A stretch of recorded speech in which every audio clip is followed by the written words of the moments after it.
I got blue snow!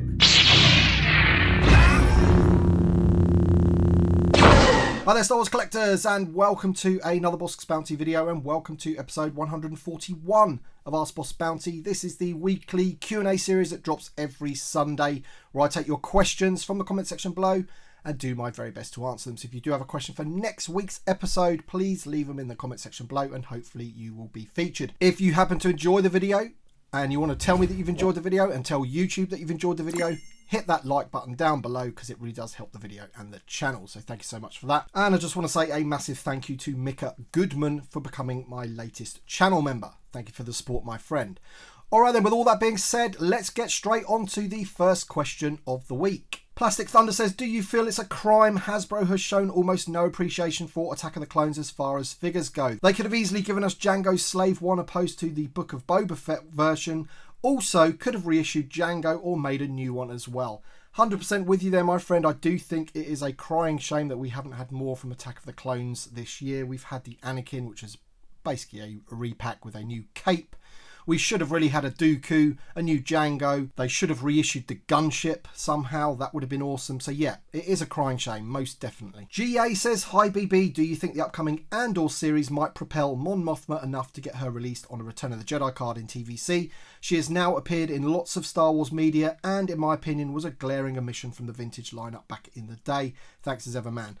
I really do apologise if I have repeated this question from another episode most recently. It does get asked quite a lot, and you know, that's something for Hasbro to ponder over. At the end of the day, you're absolutely right, my friend. Mon Mothma is in Andor. It looks like she's got a prominent role in that series. She was in Rogue One. There's no reason why they shouldn't be doing that figure, except for the fact that it's like a lady figure in sort of like robes and stuff that doesn't really do a lot. She's not like an action figure, excuse the pun, but I think that's the only thing that maybe goes against her. But of course, us being the fans of the 3.75 inch line, we do like to have groups of figures from the same sort of scene or whatever, set them up and all that, and it would be great to have Mon Mothma. I'm not too sure if they would release her on a Return of the Jedi card. If they got round to do it, I could see them putting her on an Andor card. That's just my personal opinion. I would prefer them to do it on a Return of the Jedi card though, of course. Brendan Draper says, great video as always. Question for next week. With Rebels characters coming to Ahsoka series, if we only got one figure, which would you want? I'd want Ezra, but hope we get them all. Yeah, 100% I hope we do get them all. But as I've said before on previous videos, I think the only way that we do get those characters is if they do appear in some kind of live action, which apparently a few of them are. I'm not too sure if Zeb's going to be, because I would like to pick Zeb as being the one that I want. There's a couple of reasons. I think he's a cool character. He's an alien. And then also they could reuse that figure to create the Jedi Master in Jedi Fallen Order. The guy that trains Cal Kestis. I'm pretty sure that's the one I'm going on about anyway. He looked pretty cool, and it would be good to get him as well. Just Capster says, amazing video like always. Boss, question for next week. Any information about ordering the rescue set, and also any new information about the release of the throne room? I'm dreading that pre-order from my bank account. It's expensive, but it's a good sign for maybe another Jabba soon. I want to open that Haslab one. So the first part of your question, the rescue set, I do believe that that is going to be available for pre-order around the time of PulseCon. I'm pretty sure that is the case. As for the Jabba's Book of Boba Fett playset, I still, you know, they said early 2023. I would imagine it's going to be like February, March 2023 if all goes to plan. And yeah, that's as far as I know. But, you know, I'm in the dark with that as much as you are, my friend. And yeah, hopefully that would open the door for a brand new Jabba as well. Because a lot of people do need a Jabba. All the ones on the secondary market are very expensive. The one in that Toys R Us exclusive is expensive. The one that comes with that Ula figure. And obviously, you know, you don't want to be shelling out over £2,000 on a barge if you haven't got one just to get the Jabba. Mark Simmons says, hey Bossk, love the show. Do you think Hasbro's hearing us retro collection fans about making never before released OT characters in the retro collection? It was only a dream of long-time original vintage collectors of the 70s and 80s to have new characters added to the line. Hasbro had us all excited and thinking more characters were coming when they released Tarkin, but since then we've only had new media retro. Yeah, we had one other, didn't we? We had the Luke Snowspeeder pilot as well that came in that Empire Strikes Back game. But yeah, you're absolutely right. I personally feel that that is not the way that they're going to be going with the retro collection. They'll be doing retro collection for new media figures, which I personally think is wrong. And they're going to be hitting us with all of the ones that we had as a kid, like they're doing the rest of the first 12 with the R2-D2 and C-3PO in VAC metal, finally. So when they do those figures that we've never had before, like Tarkin and Luke Skywalker, I think they will just be an extra to the wave, like the exclusive one. It comes in a game or something like that. And I think you can probably expect one for the Return of the Jedi. That's all I'm saying on that right now, but I'm pretty sure there's one for the Return of the Jedi. John Solomon says, question for next week. With the upcoming 40th anniversary of Return of the Jedi, do you think Hasbro will release the Gomorian Guard again in the Vintage Collection line, since that one goes for like 40 plus a figure? Yeah, well, it actually went for more than that before they re-released it in, 2019, I think it was, or end of 2018, when they released the Jabba's Palace playset. So that's the only thing that really goes against it, that they've already re-released it once. So, you know, maybe when we get that throne room, they'll sort of re-release him again. It's a popular figure. People army build him. I see no reason why not to release him again. It's a great figure. In terms of people that are worried about the value of the original one, the damage has already really been done with that one, although they are starting to creep up again, as you've mentioned in your question. But, you know, the Gomorian Guard, for me, the original one, this one, the unpunched one, was always like a £60 figure before they re-released it. And I was happy they re-released it, because it enabled me then to open 2 or 3 of them for my Barge and my Jabba's Palace playset. Josh C says, great video game. Boss, question for next week. Do you think they'll make Imperial Officer 4-packs like they did with the Rebel Fleet Troopers? Mate, this question gets me so excited, because obviously that Admiral Piet that they've announced, all new, brand new Imperial Officer, just opens the door for so many things, and an Imperial Officer 4-pack is one of those things. You've got the Imperial Officer that come with the scanning crew that they could do again.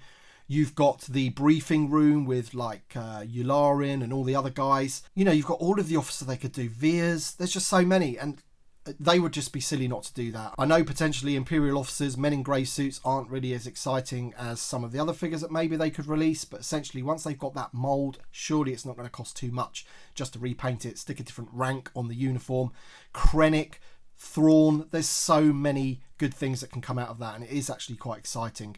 As I say, for a man in a grey suit, it's still pretty exciting. Seb de Winterfell says, hi there, Bossk. Thanks for the great videos. Question for next week. With the upcoming release of the Jedi Fallen Order figures, such as Cal Kestis, for example, do you think there would be a chance that Haslab would make a crowdfunding project like the Razor Crest with the Mantis starship from this video game? Thanks again and keep up the great work. So just for clarification, before I talk about the Mantis, the Cal Kestis figure is going to be from Jedi Survivor. It's his new look. Maybe they can retool him to give us him from the Jedi Fallen Order video game, but just in case you weren't aware, he is going to be wearing his new outfit from the Survivor game. In terms of the Mantis, I really don't think that's going to happen. I think whenever they do the next Haslab, it's got to be a surefire bet that it will fund. And I think something from a video game possibly isn't that. I think maybe they will have to go back to the original trilogy. Something like a Death Star or a Cantina, or perhaps a Sandcrawler, although maybe that one's not so popular. Very popular with me, but maybe not everybody else. But that's how I sort of see it, that they've got to really pick something that's 100% going to fund. Dwayne Cook says, great video, silly question for next time. What do you think of Hasbro giving us an all-new sculpted Bossk? I know that I've been wanting one since the vintage collection began. I've even been eyeing the 2007 VTAC version on eBay, and the prices are getting a little high.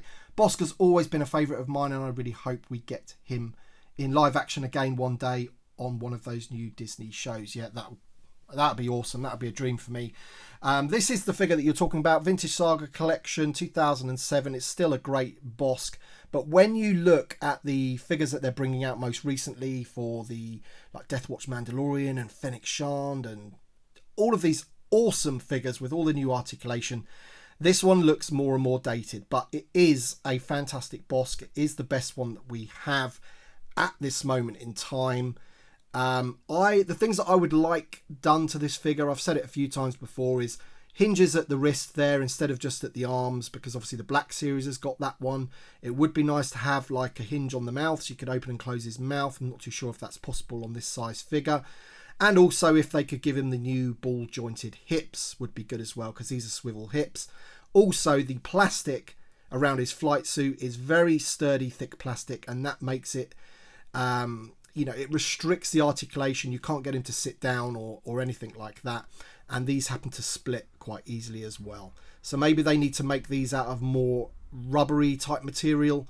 But, you know, at the end of the day, just displaying Bossk standing there with the other bounty hunters, he looks absolutely fantastic. You know, it is a great figure, no doubt. Gabrielle Delbec says, "Hey Tim, long-term watcher here, but first-time question asker. I believe we are in dire need of a definitive TVC Django Fett. The old mould is expensive and outdated, and Hasbro has come so far with its articulation. With the recent release of the Death Watch Airborne Trooper, do you think there's a chance we get a new Django? Keep up the great work. Love your videos." So once again, I'm sorry if I've covered this on another video. I may have even talked about it on last week's video, but I had so many questions in this week's video about Django Fett that Hasbro really need to sort of, you know, hopefully hear this from the community, that the Django Fett that we currently have in the vintage collection is not good enough for a re-release. I did a video last week about figures that I felt would never be re-released purely because the mold or the figure that they're using on that card back is too old. One of them was Tarkin, for example, because, you know, we're getting that new Piet that I mentioned before. So if they were to update Tarkin, you know, that version of Tarkin on that card back would never be released again. It wouldn't just be like a photo reel update and re-released in like a repack wave. I may be wrong about some of those, but, you know, watch that video anyway for more information on that sort of thing. And in that video, I do mention Jango Fett and Cody together, and I say I don't really want to include these in this video. Jango Fett worries me because I remember at SDCC some of the interviews, someone mentioned Jango Fett, and it seems to me that the Hasbro team are reluctant to sort of significantly update figures from the Vintage Collection 1.0, and obviously Jango Fett is part of that. Now they may be starting to change their ideas around that. You know, Han Solo here, they re-released him. The community went mental saying this is just not good enough, this Han Solo. And so they're going to give us a new Endor Han Solo. Whether he's like this one with the poncho, we don't know yet. But we are getting a new Endor Han Solo that's apparently like a partial newly tooled figure. So how much of that is newly tooled is another matter. But you are absolutely right, my friend. Jango Fett, with all of the new Mandalorians that we've been getting, I'm sure they could use some of those parts. Maybe his armor is a little bit different, but perhaps, you know, some of it at least they could use to give us a new Jango Fett. We really don't want that other one re-released because it is not good enough, and Hasbro do need to understand that a significant character like Jango Fett just can't be re-released. And here you go, have a figure from 2010, 11 or whatever. That figure may have even been using parts from before that as well, maybe from the Legacy Collection or something, I don't know. But he needs an all-new figure, man. He really, really does. And loads of people in the comment section from last week's video are saying the same thing. So come on, Hasbro, give us an all-new Jango Fett. Jedi1138 says, question for next week. This is a problem that affects the retailers and collectors. Damaged card backs. Do you think it's acceptable for a retailer to send damaged items to collectors? Retailers say they're unhappy with receiving damaged stock, but sending it on is just passing the problem on to collectors. Surely if a retailer sent them back to Hasbro, things would improve. Well, first of all, this is a really difficult subject because I think this problem affects every retailer. I don't think it's just one or two. And, you know, I see it across the board, like people in the States, people in the UK, getting figures that are damaged. The other issue is that one person's damage is another person's, I'm okay, I'm fine with it. And, you know, for example, we're seeing a lot of figures at the moment having this sort of like ring on here. Now, some people would say that's unacceptable. Now, I was sent these like that. I'm going to open a couple of these, so it didn't really bother me. But I can understand a carded collector not being too happy with that. But the problem is, if, say, 90% of the stock is like this, then what are we going to do, and what is the retailer going to do?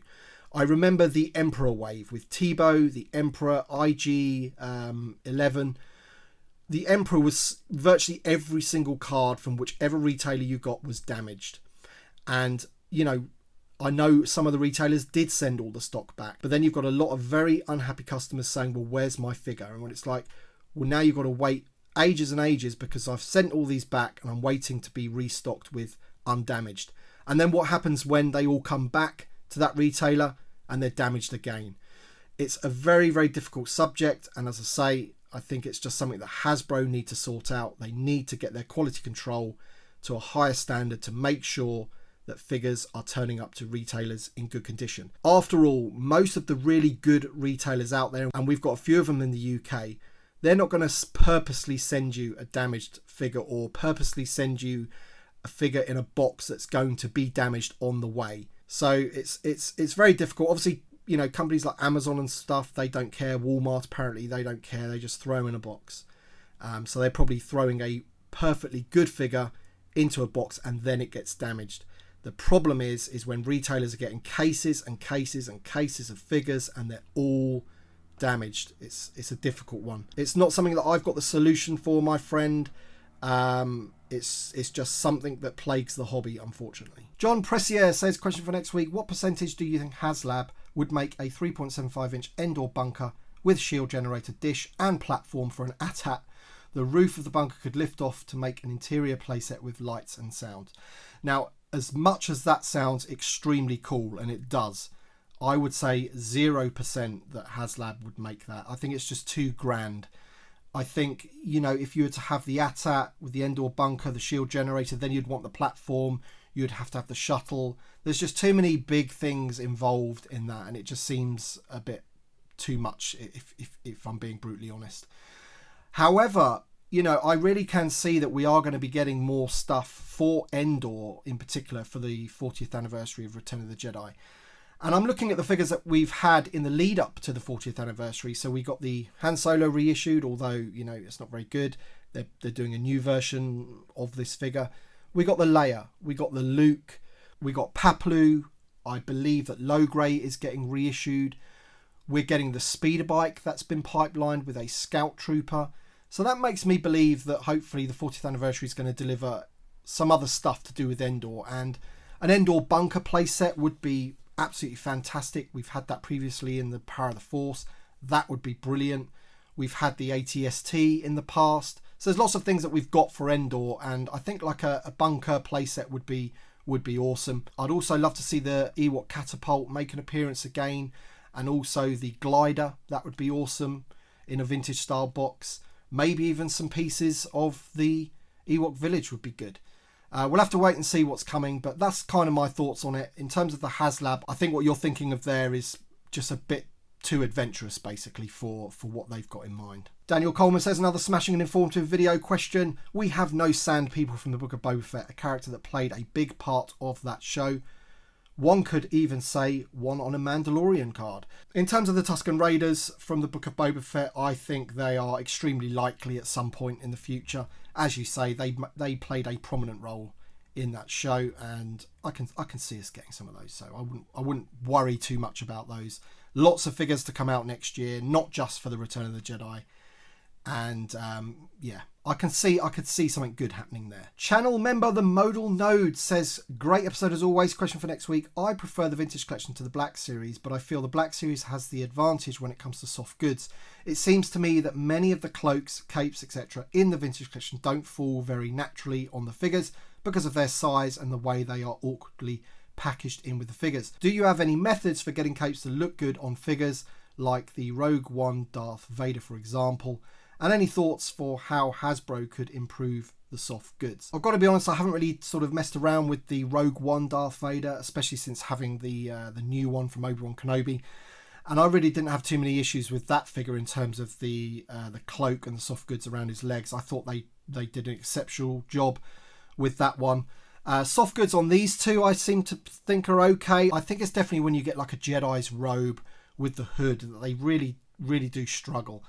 And I think the only way that you can sort of solve that, because the soft goods are so small in 3.75, is maybe having some kind of very thin wire in the cloak. Now, I doubt Hasbro are going to do that, probably for safety reasons and all that kind of stuff, choking hazards.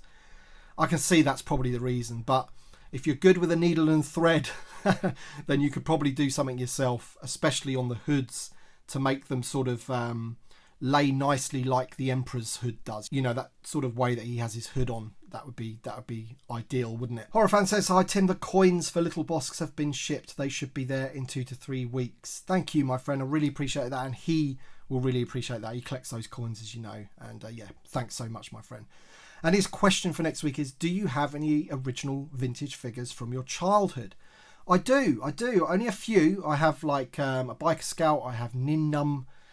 Not too many others, I must admit. I gave them to my son, and all of the ones that are in my cabinet now, I do have the full run of 96 figures in my cabinet now. And those are all ones that I've bought since collecting again, basically. I think I also have the Hoth Stormtrooper as well, but he doesn't have his cape, doesn't have a gun or anything like that. So yeah, maybe only 2 or 3. And then of course I do have the vintage Snowspeeder and the Millennium Falcon, and that's all I ever kept from my childhood. Alright then guys, that's it for this week's episode. I really appreciate you watching. Thank you so much. And if you do have a question for next week's episode, please leave it in the comment section below, and hopefully you'll be featured next week. I absolutely love doing these Q&A videos. It gives me a chance to really connect to you guys, feel out what the community's thinking and what have you. So please leave your questions for next week's episode. And thank you to my Patreon supporters and channel members. Your support is greatly appreciated as always. So thank you so much. And thank you all for watching, and we'll see you on the next one.